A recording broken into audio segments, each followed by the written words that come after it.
Hey there, friends and family. Greetings. If you're joining us today for the first time, the warmest welcome to you. I hope you all are having a fantastic day.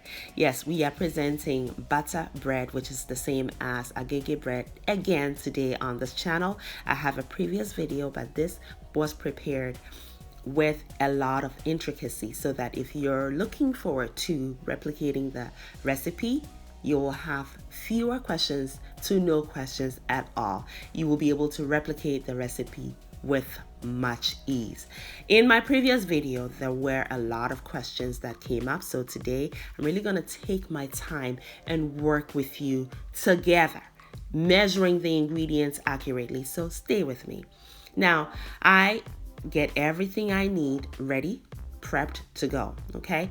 Today we're using bread flour. In my previous video, we used all-purpose flour. And the difference is that bread flour has a higher content of protein, which is the gluten. So therefore, we will not need to double rice this time around.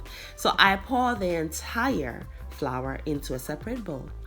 And I'm going to measure the flour straight into my mixing bowl. So that I place on my scale and I zero it to begin with. All right, now the flour needs to be prepped. And in order to do that, you can use a strainer to sift it to loosen the particles of the flour, or you can just use your whisk. Go deep into the flour, lift it up, and it should contain a lot of the flour, and just gently tap it to loosen it. And by doing this, you'll be able to measure your flour or your dry ingredients accurately, okay? So you want your cup, we're measuring a cup at a time, and you want to flatten the surface using a batter knife, the flat part of the batter knife. And we're measuring a cup at a time, as I said, and that comes to 155 grams of flour. So for those of you who are going to be weighing your ingredients, there you have it. So do that conversion. So we use 6 cups total, as I did in my previous video, which comes to 930 grams of flour. Now we're going to measure our sugar. So each time you put your vessel on there to measure your ingredient into it, you want to zero it first. So now we have measured half a cup of sugar. Granulated sugar works well in this recipe, and that comes to 70 grams of sugar, okay? Just about half a cup of sugar. You don't need a whole lot of sugar in butter bread or agege bread. Now here is my yeast, which I have tested, and I know this yeast is good and it's alive. We'll let our dough rise. We use a tablespoon and a half, which comes to 12 grams. Now we're going to measure our salt, and it is important to put your salt far away from the yeast so it doesn't have direct contact with the yeast immediately, because the salt tends to kill the yeast, which the yeast is alive and we need to keep it alive in order that our dough rises. I have also just added some nutmeg. You can substitute that with cinnamon or whatever kind of bakery essence, whatever kind of flavor you want. Whisk all your dry ingredients together to perfectly and evenly combine them and set them aside. It is now time to work on combining our wet ingredients, which all have to be at room temperature. Now for the wet ingredients, have your measuring vessel on a flat surface to get accurate readings. So there is no tilting if you're holding it. That way your readings are just on point. Baking is a science, okay? So you have to be strategic to get it right. So I have added half a cup of evaporated milk for that richness. I've also added some vanilla extract and 1 egg at room temperature, and I've just whisked them all together to evenly combine them. Now we're going to measure our cup. Same strategy, have it on a flat surface and pour in room temperature water, looking at it at eye level so you know you're getting accurate readings. And we don't have quite 2 cups yet, so we're going to add a little more water, and now we have exactly 2 cups. We're going to combine this water with our egg and milk mixture, whisk to combine well, and now we're going to slowly drizzle the wet ingredients into the dry. First, we want to turn on our mixer. Now in my previous video, I used my hands in mixing the dough and forming that gluten, that very important gluten. So you'll notice that I used a little more water. That was strategic too. First of all, I used all-purpose flour, so that was one big difference. Second, I was using my hands, so I needed the dough to be stickier. That way I'm able to easily form that gluten because it stiffens on you and it resists you after a while. And I was also going to use flour to knead the dough to form that important gluten. So that's just to explain why that I did that. All right, now we're going to add our butter. Why are we adding our butter now? We didn't add it to begin with. Why? Because the butter tends to break down that gluten. So you want to kind of add it later on. So once the dough forms and lifts off the sides of the inner walls of the mixing bowl, then you go in and add your room temperature butter in bits while you turn up the speed of the mixer. All right, and incorporate it well so the dough comes off the sides again. That will be your indication that the butter has been incorporated well and evenly throughout the dough. So now you're going to pour the dough onto your clean work surface, and it has to be dry. And I'm not going to be using any flour in kneading the dough, okay? We're going to knead a little more, not too long, maybe 4 minutes if that. All right, now while you are kneading the dough, you will notice that it starts to resist the kneading. And the way to know that is right here. See how it bounced right back? It is resisting you. So now you know that the gluten is perfectly formed. You don't need to knead anymore. So now you're just going to form it into that shape, round, perfect shape, and cover it with a damp kitchen cloth. We're going to let this dough rest for just 10 minutes because this time around we're using bread flour, which has a high protein content and therefore does not need to double rise, as is the case in all-purpose flour. So therefore that has a lower protein content and therefore needs to double rise to really get that texture right. Now this pan I got on Amazon.com is the same one I used in the previous video, and it's 1,000 grams.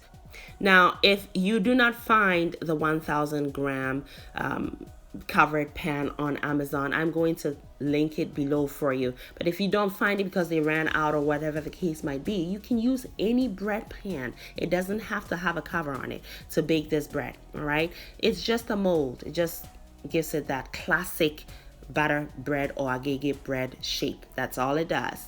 It doesn't change the taste, as you know, in any way, shape, or form. Now, as your dough rests to relax the gluten, you have 10 minutes to prep your pan. All right, you want to generously grease it with some butter. Carry on with that butter theme. It is butter bread that we're making, so generously grease it, and you want to get into every corner with the butter. Right, that's important so that when your dough your bread cooks, it's done baking, it's easy for it to come out. Right, it doesn't stick to the walls of the baking pan.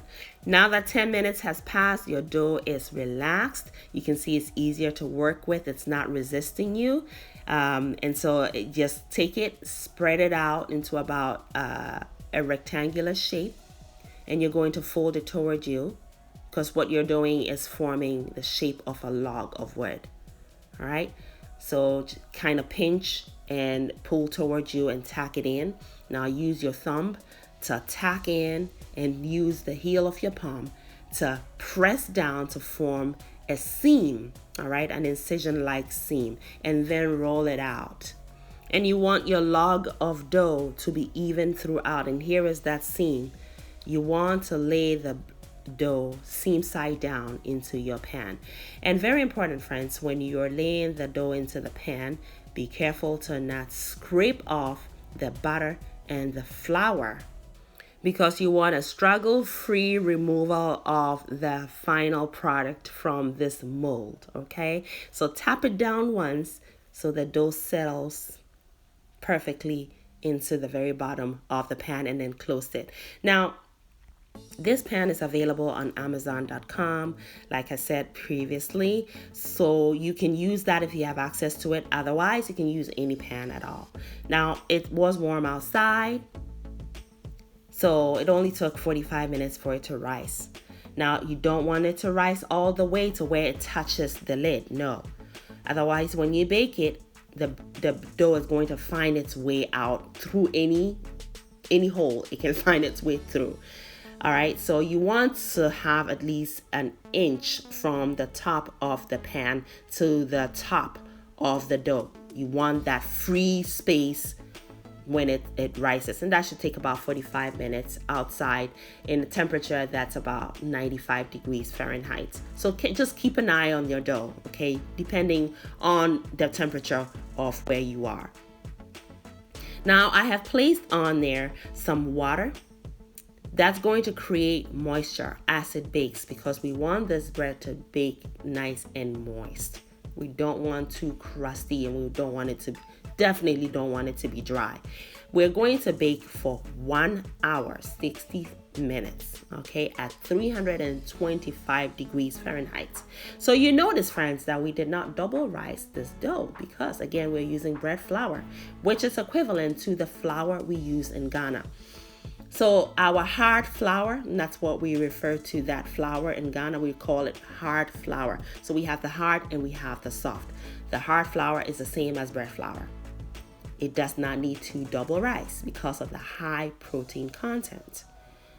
1 hour later, our bread is done. Just look at how perfect it turned out. And see how easily we were able to remove the bread from the pan. So all the pan is a mold, okay? You just want that classic Agege bread, butter bread shape. If you don't have this pan, in the absence of it, please use any pan you have. This is 6 cups of flour, and it fits perfectly into this pan, and it bakes beautifully. Just look at that. I hope that this tutorial was helpful to you. I know a lot of you want to replicate this recipe and have had some questions, possibly some difficulty, and I hope this brings that ease and peace of mind for you to really replicate this recipe.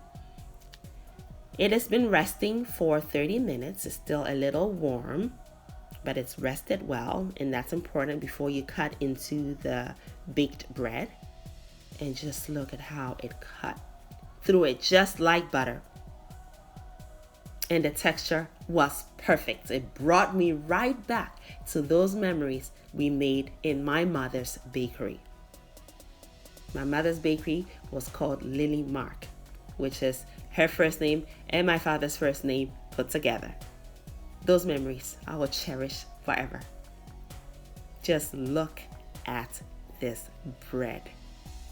Perfect. Quick, easy. I am glad I used bread flour today instead of all-purpose flour, because we did not need to double rice, and it still came out perfect. So friends, I hope you try this recipe. Please just take a look at how it bounces back. Perfect texture. This bread was gone before I could blink. At least half of it was gone. Yes, you should be able to fold it together like that, fold it in half like that, and it should be able to bounce right back to its original shape. This is perfect bread. The texture was just amazing, and I hope that you try this recipe. Soft, chewy, awesome. Oh, I couldn't ask for better. Just look at that. If you ever tried this recipe, tag me on Instagram. My handle name is Nanaba's Kitchen. I would love to see your photos.